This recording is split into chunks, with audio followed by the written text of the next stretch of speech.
One of the strangest yet tastiest fruits that I grow in my garden is this guy right here, and this is a Roselle. Now, if you're not familiar with what a Roselle is a hibiscus plant. Technically, I don't think it's technically a fruit, and I don't think it's technically a vegetable. I mean, honestly, it is a flower. That's what these little red things are. It's the base of a flower. And my husband jokingly says that they're just like red spiders. I know that's awful because it doesn't sound appealing at all. But when you are drying them out to preserve them inside the house, they kind of look like little spiders hanging out everywhere. And I will show you that by the end of this and show you exactly how I use my Roselle. The Roselle is what we call the Florida cranberry. It tastes very much like cranberry. We use it a lot in our cooking for Thanksgiving. Like, we can make cranberry jelly and cranberry jams and stuff out of Roselle. You can put it in you know, your stuffing and stuff like that, and it gives that cranberry flavor and kind of that cranberry chew as well, especially when the Roselle is dehydrated. Now, don't let this confuse you. This is not cranberry hibiscus. This is a hibiscus plant, but it is Roselle. Some people call it sorrel, but there's also another plant that grows really well here in Florida called cranberry hibiscus. And cranberry hibiscus is actually a totally different looking plant.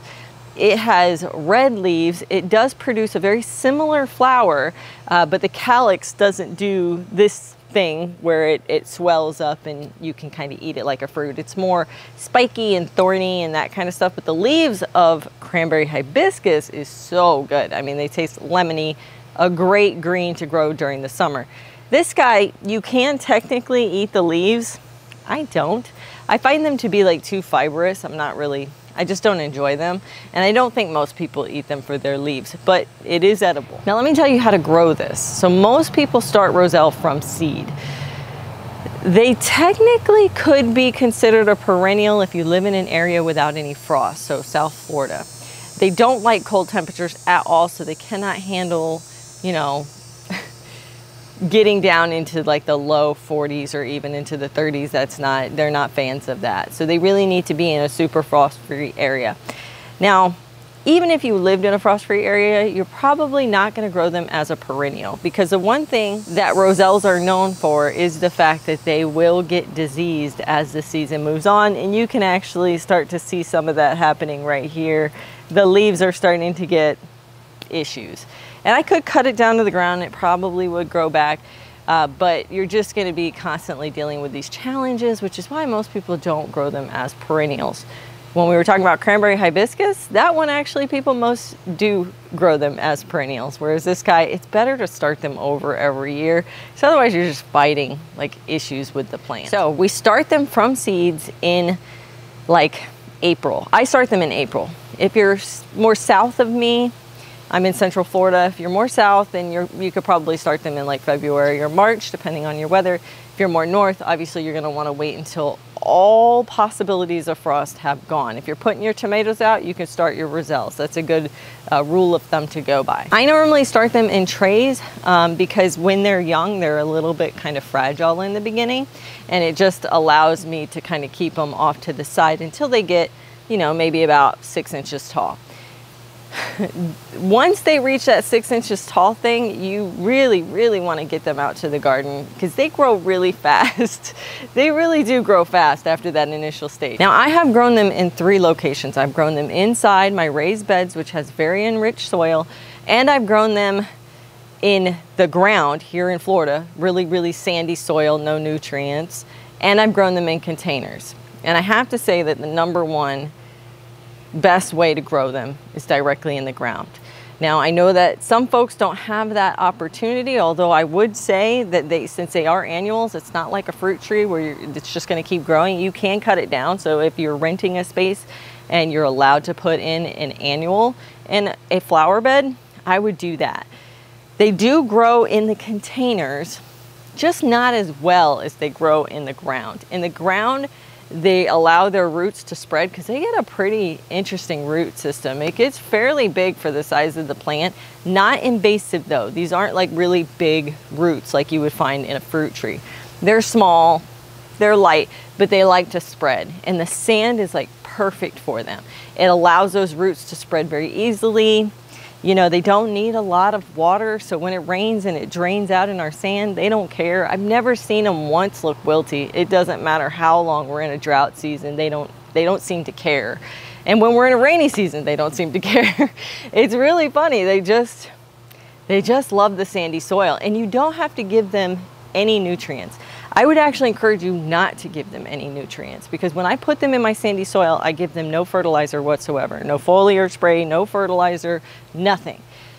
When I put them in containers, a lot of the time you're using soil that naturally has some nutrients in it. So if you're using like a Miracle-Gro or Pro Mix, they add nutrients to it. It doesn't seem to like it as much. And when you grow them in a raised bed where you have enriched your soil, they're not gonna like that very much. They don't seem to like really rich soil. Mine did so poorly in the beds, I barely got a harvest. But the minute I stick them in Florida sandy soil, they do outstanding, produce so well, flower so well. We talked about watering, we talked about fertilizer, we talked about soil. Let's talk about pests. They do get some pests. I'm actually not seeing any on here, but I have seen like different kinds of beetles, more like smaller piercing insects, and they kind of chew up the leaves a little bit. Never seems to bother them that much. I haven't ever had a plant die. They do get aphids, especially during the summer if you're growing them through that period. I wouldn't actually treat these plants. They're gonna do fine whether or not they have pests or not. These are one of those Florida varieties that just can handle the pest activity very, very well. Now let's talk about how they actually fruit, because this is a really interesting thing. So with most annual vegetables that you do, or even like watermelons, for example, cantaloupes, you plant and then like, you know, 90 days or 120 days, you have a piece of fruit that you can harvest. This isn't like that. This is not like that at all. This is daylight sensitive. So think more like garlic and onions. When you start this plant, anywhere from, for me, April to July, you can start any time in that time frame. What they're doing is they're growing, and then they're waiting for the number of daylights to shrink. Now the number of daylights shrink during the winter around, I think it's like the second to last week of December, which is what we call the winter solstice. That's the shortest number of daylight hours during a day here in Florida. I think it's everywhere in the US. Now, the summer solstice happens, I think it's in June. And so the summer solstice is the longest day. So basically what you want to do is get them, usually you want to try to get them started right before or during that summer solstice so they're at their longest daylight length. Grow them as big and bushy as you possibly can. So the earlier you start them, the more bushy and big that they can get. As they move into fall, they will be triggered by the lessening amount of daylight to produce flowers. I actually have one right here. I'll get a close-up for you, but there is a flower right there, and they kind of look like okra flowers, very much like okra. So does the cranberry hibiscus too, but the flower is different. This one is like a beautiful, like light pink with a red center, very nice flower, very pretty, but they only stay open for about a day. Then what will happen is once the flower has bloomed, the flower petals will kind of die off. And what you have left with is the base of the flower, which is this guy right here. This is what we call the calyx. After the flower has died and fell off, that calyx will start to begin to swell. So we've got some little ones right here that the flower has just recently fallen off, and they're pretty small. They're pretty tiny, right? They will go from this size to all the way to this size within a matter of about 2 weeks. But the way I like to do it is once I see the flower bloom, I know it's only gonna bloom for a day, I will go on my phone and I will set a reminder that in 2 weeks, I'm gonna go pick whichever Roselles are big. And then every week after that, I am picking flowers. Well, picking calyxes. One thing I probably forgot to mention was the one thing that they do seem to be sensitive to is wind. These guys have broken so many branches this season because we had a couple hurricanes and we've had some storms and we've had quite a bit of wind. So I've lost a lot of bottom branches, and over in the one up front that I'm going to show you, I lost the whole top of it during the hurricane. So, and they're also like doing this lean thing. They're not really holding themselves up.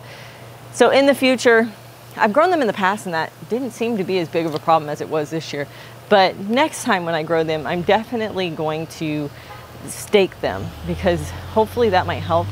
I don't know. It just seemed really impacted by the wind this year. So let's get a bunch of these off, and then I'm going to go inside and I'm going to show you exactly how I preserve them and use them.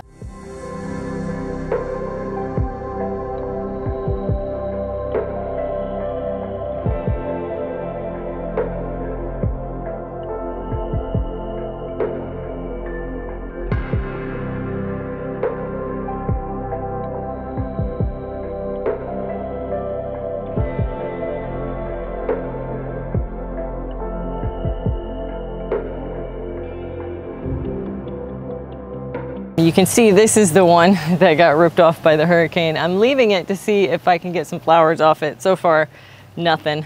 I'm not having high hopes. So the first thing you want to do is get these guys in a bowl of water, because while they don't have many pests that bother them, they do house a couple pests, specifically spiders. And I know that that is like every gardener's nightmare, to be harvesting something and spiders crawl on them, but unfortunately these little flaps that open up and have like space in there where the seed pod is, which I'll show you in a minute, they tend to attract a bit of critters because it's nice and like solitary in there. They can't be attacked or anything. So we're gonna soak these and get all of that stuff out.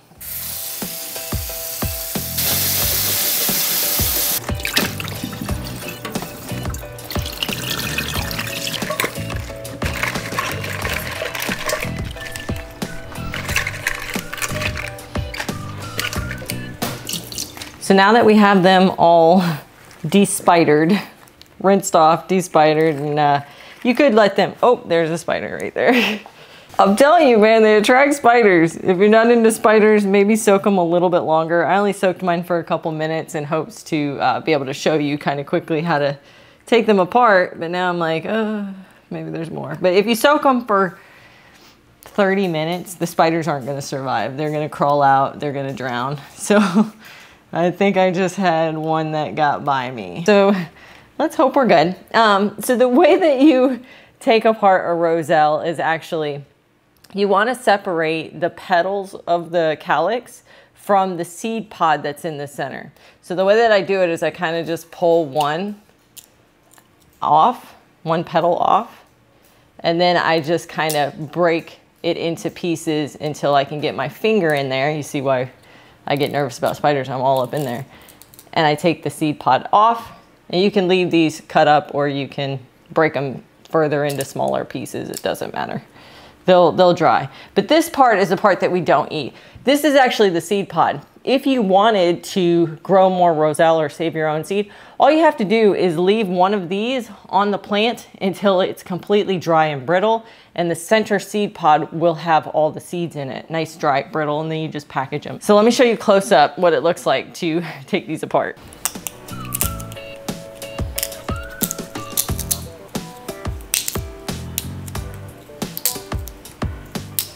Yeah, see, this is the one that I was suspicious that had the spider. Because when you look inside that seed pod doesn't look right, right? And when you look in this seed pod, it's like green and pretty, right?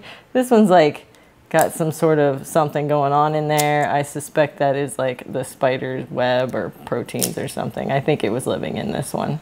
And when I picked it, I had a feeling. Like I was like, oh, there might be spiders in that one. They usually leave some sort of trace behind that they were there.